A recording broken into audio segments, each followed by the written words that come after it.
और आप देख रहे हैं न्यूज मंच और मैं हूं विशाल वैभव। अभी जो है हम पटना दरोगा पथ में हैं और आपको बता दें कि हमारे साथ डॉक्टर अरुण पान है बात करने के लिए, जो कि सहरसा से आए हैं। आज का इनका बैठक था यहाँ पे और इस बैठक में शामिल होने के लिए वो आए थे कि चूंकि जिस तरह से पान समाज को जो है सुप्रीम कोर्ट के द्वारा जो निर्णय दिया गया कि ओबीसी में रहने का, ताती समाज को लेकर, क्या इसी मुद्दे पर जो हम इनसे बात करते हैं कि सर, जिस तरह से आप लोग को सुप्रीम कोर्ट के द्वारा निर्णय आया और इसको लेकर कुछ लोग हालांकि इसके समर्थन में भी बोल रहे हैं, कुछ नेता इसके विरोध में भी बोल रहे हैं, क्या कुछ आप कैसे देखते हैं पूरे मामले को?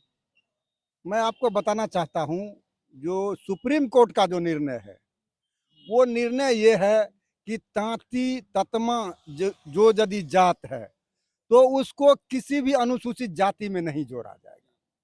जबकि इस निर्णय से हमारे समाज को कहीं कोई आहत होने की बात नहीं। तांती ततमा को किसी जाति में जोड़ा ही नहीं गया है, बल्कि तांती ततमा बिहार राज्य आयोग के जो अनुसंधान है उसके हिसाब से तांती ततमा एक जात थी जो पेशे से व्यवसाय बुनकर का काम करता था, इसलिए तांती ततमा जात है। तो उस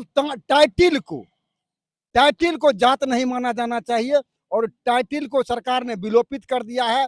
तो तांती ततवा को कहीं से जोड़ा नहीं गया है, इसलिए सुप्रीम कोर्ट के निर्णय से हम लोग कहीं कोई आहत नहीं है। हम लोग चाह रहे हैं कि हम लोग पान थे, पान है और पान हम लोग रहेंगे। लेकिन कुछ लोग सर सवाल उठा रहे हैं कि आप लोग जो है कभी छुआछूत के दायरे में आते ही नहीं है, तो आप लोग को अनुसूचित जाति में रहने का कोई हक ही नहीं है। जी नहीं, ऐसी बात नहीं है। अभी भी आप देहातों गांवों में चले जाइए तो सबसे ज्यादा अपमानित ये पान जाति के लोग हैं। इनके साथ आज भी छुआछूत है। इनको आज भी कुएं पर पानी लेने के लिए नहीं देता है। इनके साथ लोग भेदभाव करते हैं। इनके जनप्रतिनिधि के यहाँ यदि कहीं से जीते भी हैं तो इनके जनप्रतिनिधि को वो सम्मान भी नहीं मिलता है। हमारे साथ आज भी छुआछूत है और हम सबसे, यदि इस देश में, इस राज्य में यदि सबसे कोई निम्न जाति है तो निम्न स्तर की जिंदगी जी रही है तो वो पान जाति है। न इसका कोई राजनीति में लोग है, न एमएलए है, न एमपी है, न हमारे यहाँ आईएएस आईपीएस लोग हैं, न बड़े ओहदे पर लोग हैं। इसलिए हमारा जो आर्थिक, सामाजिक और राजनीतिक स्थिति है वो सभी जात से निम्न है। योग हम आप मानते हैं कि हमारा जो है, हम मुसहर डोम से भी हमारी स्थिति बदतर है।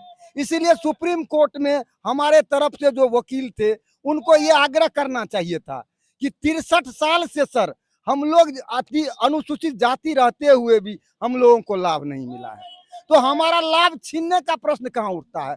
हम लोग अनुसूचित जाति के लोग थे और हमारा ये दुर्भाग्य रहा सरकारी लोगों के द्वारा, जो हमारे टाइटिल को जात बना दिया तो कहीं पान रख दिया। जो पान का प्रमाण पत्र बनाया उन्हें अनुसूचित जाति का लाभ मिला, जो प्रमाण पत्र नहीं बन सका उनको एनेक्सर 1 का लाभ मिल गया। ये तो सरकारी कर्मियों के कमी के वजह से हम लोग ये दोहरी मार झेल रहे हैं। जी कैसे इसे दूर किया जाएगा सर, फिर क्या इसका उपाय है? जी, मैं कानून का जवाब हम लोग चाहेंगे कि सुप्रीम कोर्ट का जो निर्णय आया है उस निर्णय के लिए जो है आगे की जो कानूनी लड़ाई है उस पर भी हम लोग बढ़ेंगे। और हमको लग रहा है कि बिहार में सभी जाति, सभी पार्टी के लोग इन जाति को जानते हैं। हमारी आबादी बहुसंख्यक है। कोई भी सरकार या कोई भी पार्टी के लोग हमको अनदेखी करके नहीं चलेंगे। यदि चलेंगे तो उनका खामियां उनको भोगना पड़ेगा। फिलहाल हम जो चाह रहे हैं कि हमारा जो नीतीश कुमार जी जो बिहार के मुख्यमंत्री है उनके ही बदौलत इस समाज को सम्मान मिला और आगे बढ़ा है। हम लोग उनके साथ हैं, साथ रहेंगे। सरकार हम लोगों का सभी तरह का समस्याओं का निराकरण करने के लिए तैयार है। हम लोग सरकार के साथ हैं। अपना परिचय दे दीजिए। जी, मैं डॉक्टर अरुण कुमार पान और मैं सहरसा पान चौपाल बुनकर महादलित संघ के जिला अध्यक्ष हैं और मैं पेशे से वकील हूँ। इसलिए इस समाज के कानूनी और जो राजनीतिक लड़ाई है, इस दोनों लड़ाई के लिए हमको जो भी कुछ करना पड़ेगा हम अपने समाज के लिए करेंगे। धन्यवाद सर।